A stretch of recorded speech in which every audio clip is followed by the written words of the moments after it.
You're not going to believe what this British YouTuber just said. He claims the UK is one beheading away from a civil war, and he blames it on Gaza.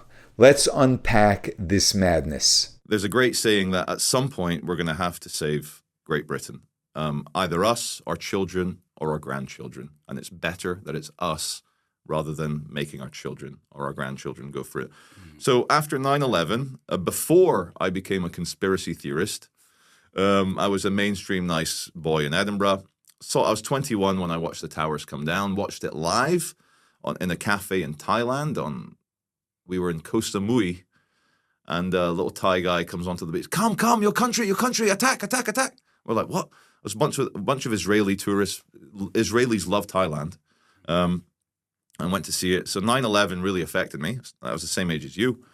And I was like, what can I do? I know, I'll join the armed forces. But I didn't want to be a full-time soldier. I still wanted to earn money and work. So I joined the TA, and I was in Royal Logistics Corps doing officer training in Edinburgh for 2 years. But I quit just before Sandhurst for the officer training. The TA, you still do the same stuff as the regular army, because I became a conspiracy theorist. And I was like, oh my God, I'm going to fight for the very people that did this attack. I know now it's wrong, but, Well, it's good that you found courage instead of fear when you saw that atrocity take place, because, it put the fear of God into most people. It shows testicular fortitude that you thought, you know what, I'm gonna resist this. So, again, I tip my hat to you. Yeah, and funnily enough, bringing back memories now, I remember 2005, I was at can't remember the name of the army base, but funnily enough, there was a young guy, Muslim, who was doing the officer training with us. But when it came, and everyone remembers this, all the other English and Scottish guys there, when it came to the gun range where you get the SA-80, you learn the magazine, disassembling it. But when it came to do the shooting, there was a couple of the weapons NCOs were watching us, but for the Muslim guy, there was 3 guys stood over him at any moment, and we all noticed that. And I think just after 9/11, everyone was worried, as we are now, because it's happened so many times, that he was just going to get a 30-round magazine and just bang, bang, bang, just start doing a Mumbai-style massacre, start killing people. And we all had that in the back of our minds. Of course, it never transpired, it never happened, but it's a massive topic. How can you be loyal to Great Britain, to the king, to Britishness, if you're also loyal to a 1,400-year-old cult of Mohammedanism? Did it used to Islam? Did it used to be called that? Yeah, Mohammedans. Up until I'd say the 70s, British people would call Islam Mohammedanism. And I think it's very accurate because it's a personality cult. The reason why Muslims all call their kids Muhammad, they all have the same beard without the upper lip, and they try and copy him, is because they're in a very long-term personality cult. Whereas, and the problem is that with Christianity, Jesus is God, so you'll never be God. So you'll never be Jesus. But Muslims believe that they can be exactly like Muhammad because he was a human being.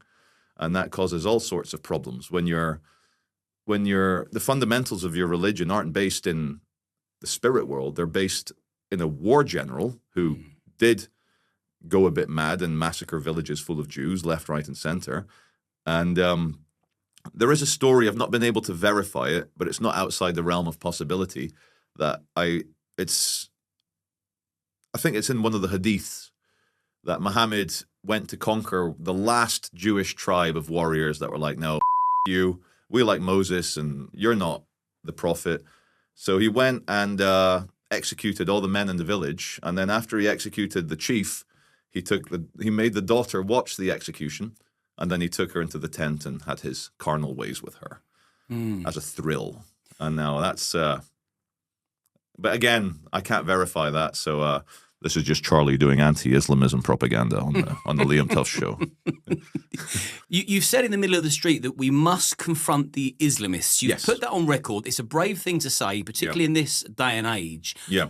Why must we confront the Islamists? Because and how? They are in a very well-organized, very well-oiled machine. It's a worldly 3D physical realm domination cult. That is different to, say, Buddhism or Christianity, which is based in well, in heaven, in the other world, in things that are not physical. But we need to confront the Islamists. And first of all, I want to just clarify what I mean by Islamist rather than Muslim or Islam. So I see Islam is an ideology. I would say it's almost a religion. And I'm sorry if I've offended anyone. If the government's watching this and I've committed hate crimes, come for me. We're at the point now, I think, if I get arrested for criticizing the most dominant invading force that Europe has seen since the gates of Vienna or since the Reconquista of Spain, then, yeah, I don't care. Like, can you really get in trouble for trying to save your own country by speaking the truth? So, and this guy is really outspoken. I give him a lot of credit for that. Islam is a almost religion. It's a kind of domination cult.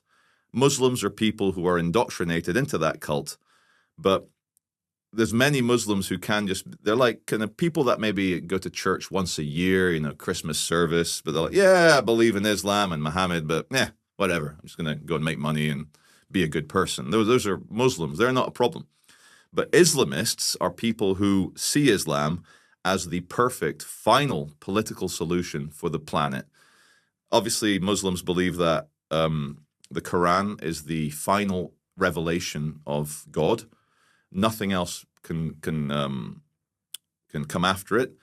They're so arrogant to the point that they call people who convert to Islam in the West, they call them reverts. They're like, Dave, Paul, Matthew, John, we'll keep it biblical. John, you guys were born Muslims, but you were brainwashed into being Christians, but now you're reverting back to Islam. That's very arrogant. And on the flip side, if you want to leave Islam, the penalty is death. Now, obviously, you don't see that practice very often. Obviously, in villages in Pakistan, they stone each other to death over it. But, I think Salman Rushdie, he was an Indian Muslim, but he came from a posh family, realized this is problematic, this book. He wrote the Satanic Verses, which I read. It's not as bad against Islam as the Muslims, you got that fatwa against them, the Ayatollah in Iran, you have to kill him. So he didn't insult it that badly. But anyway, to come back to the Islamists, we need to challenge them because they are empowered. They've got momentum behind them. They think that they're winning after 20 years of anti-Western, anti-straight white man propaganda by every angle. For a long time, we thought that the anti-straight white man propaganda was to make other minorities feel better, and it's not all domination. But you're like, wait a minute, this was all just a big ploy to make white people hate themselves and to have less children. And the Islamists are, on top of that, promoting Islam very, very heavily. And I said to you just outside in the waiting room before here, I think Muslims are on the back foot a bit right now because after Southport, I know Southport wasn't committed by a Muslim, so they say, but I do think that Axel Rudu Cabana was inspired by terrorism and Islamism, I think, before he did that, because the modus operandi, going to innocent small Christian people and doing a mass stabbing attack, if you ask anyone on the street, what would you associate a car ramming attack with or a mass stabbing attack with? What religion? They're like, oh, Islam, clearly. So he might not have been a Muslim, but I would say it was very much inspired by it. But they're on the back foot now, Muslims, because since Southport, no one is scared of being called racist anymore. No one is scared of being called Islamophobic anymore because we're now at the brink. We are at the precipice. We have maybe we've passed the precipice, Liam. Maybe it's too late to save this country politically. And now we realize that we're one spark away. Unfortunately, the Islamists can't help themselves. We're one beheading away from this country going into all-out sectarian civil war. And what I think will happen is some young British soldier like Lee Rigby, or even worse, a little girl will get kidnapped off the street, and the Islamists will put the ISIS banner behind her. They'll get the balaclavas on. She'll be screaming for her mummy. And on Facebook Live or something, they're going to behead a little Christian child on video, blood spilling everywhere as she screams for her mummy. And they're going to, without any self-awareness, they're going to say, you fucking British, innit? This is how they're suffering in Gaza. This is how the Muslims are suffering in XYZ country, where they're mostly doing it to each other. But that isn't outside the realm of possibility. Well, that one of my questions were, because I've seen the work that you do, Yeah. and I can see that you're a visionary, and Yeah. you look at the stats and the history and you piece it all together. Yeah. You know, you're a smart guy. So the question was, do you think we're heading for a civil war, and in what time frame? If some atrocity happens tomorrow, it could kick off tomorrow, Liam. We've got the extreme hot weather, you know. That is a conditions for a civil war, the hot weather. But if some atrocity happens, like, for example, if some Islamists do another car ramming against another young British Army guy, a Lee Rigby, and they chop his head off, and then they're like, with the red hands, look at that, hey, it will start tomorrow. But I'll tell you, my darkest worry, like, I have friends near Blackburn, and there's like a weird thing in Lancashire. There's a Bolton, Burnley, Blackburn, and Bradford. All the Bs, the kind of 4 Bs of the apocalypse. Burnley, Bolton, Blackburn, and Bradford. They're so dominated by Islamists, unfortunately. And we saw in Blackburn, they voted in an independent Muslim MP called Adnan Hussein, who, again, and nobody knew anything about him, but they voted for him because he is Muslim. And this sectarian stuff happened. So the reason I'm bringing up Blackburn is I did a video saying this is how the civil war may start. And you know how every single day there's between, say, 200 and 800 migrants arriving on the boat. 99% of them are Muslims. What if, like, say, the British Muslim Foundation organizes a big celebration of Islam in Blackburn, and they organize buses to bring in 100,000 men. And they come into Blackburn for a big rally in the park, like a giant Glastonbury, but for Islam. If that 100,000 men in Blackburn, young military-aged men, you can't police that. Not even the army could police that. If they just decided to spread out in the city, just occupy police stations, government buildings, they'll take hostages as well. They'll take local councillors hostage. They'll take doctors hostage, little girls, little boys hostage in school. And then the Muslim MPs would say, oh no, they're being forced to do this by the right-wing fascists. There's all the right-wing bigotry. They don't feel welcome enough. So instead of sending in the SAS to rescue those hostages, let's have dialogue.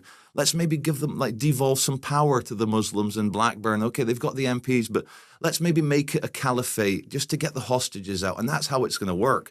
This is the classic, what he's explaining is the classic, unbelievably failed and misleading approach that the West has been taking, that the reason why people do things which are illegal, corrupt, and dangerous, and aggressive and violating is because there's something we must be doing that's bothering them. So we should just scale back, and then they won't do these things, which is an enormous, enormous lie. People do evil things because they're evil. People do bad things because they're messed up, not because you or I messed them up. Stop creating an excuse society for people who are terrorizing society. Work. They don't have the ability to defeat us militarily or through power, but through subterfuge and manipulation and hostage taking. You see the trouble Israel's had with the 251 hostages that Hamas took. And unfortunately, because so many people in the West have asked for dialogue instead of, you know, in my opinion, after October 7th, every Western nation on earth should have just sent in their special forces into Gaza. Yes, it would take big casualties, but we can't, you know, the Delta Force, the SBS, the SAS, the French guys, everyone, they could have got most of those hostages out if we sent them in the first week or so. But because everyone then goes, no, peace, don't fight back. And that's how I think it's going to happen in Britain, is the migrants will, under a ploy of a festival, get bussed into a Muslim majority city centre. They'll just take over it. Roadblocks, burning tires, balaclavas, clubs, machetes. And you can't police 100,000 angry young men who are committed to Islam, who are saying, like, we are in a Dar al-Harb. In Islam, and it's not even a conspiracy theory, in Islam there's two states. There's Dar al-Islam, which is the house of Islam, which is the house of peace. And anything that isn't the house of peace is the Dar al-Harb, the house of war, the house that is yet to be pacified and conquered, which is why the whole thing about everyone's naturally a Muslim and you revert back to Islam. Now, I don't want to come across as Mr. Randy Pan, the anti-Muslim hating man here. Many of my viewers are Muslims. Many of the people I meet that thank me for my work are also Muslims, but they would come in the camp of, like, go to mosque once a year, Muslims. They just want to work and educate their kids, and they kind of pay lip service to Islam. But the ones I'm worried about are the second and third generation young British, Pakistani, or Bangladeshi, or Muslim, or whichever, Nigerian, has a big Islamic problem at the moment. And it's the ones who, and here's how it's been, Liam. The last 25 years, this country has gone woke, telling white people that they're shit, that they're bad, that they're evil, that they have original sin. It's like we're like white people are Adam in the Bible. Your original sin, you dirty bastard white person. And no wonder Muslims, when they're born, say, even the same time of us, 1980s, 1990s, if you're a young Muslim and you've got this kind of like super masculine religion, Islam, big beards, conquering the world, hey, the Muslims did really well in the past. They had a big empire.